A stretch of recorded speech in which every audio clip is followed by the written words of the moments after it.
你出现酷酷嗽，到底是感冒还是确诊了呢？专家说，其实咳法能瞬间分辨出差异。确诊欧盟狂大多会干咳，但感冒通常是喉咙发痒、咳嗽含有痰。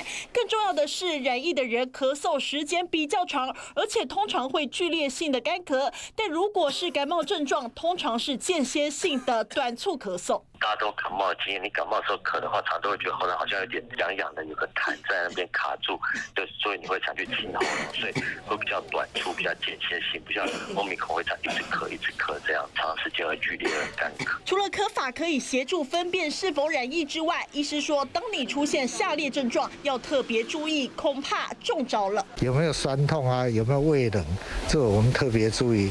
那这种的机会高很多。现在台湾又没流感流行，所以看到那种会酸痛、头痛，最少看有没有倦怠，有没有疲惫。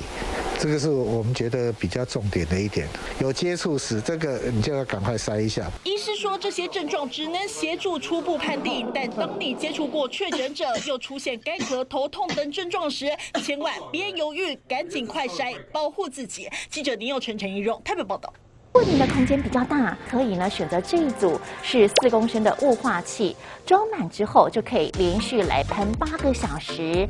如果你空间比较小一些，可以适合这一组比较小的携带型的 USB 插头，是可以喷2到4个小时。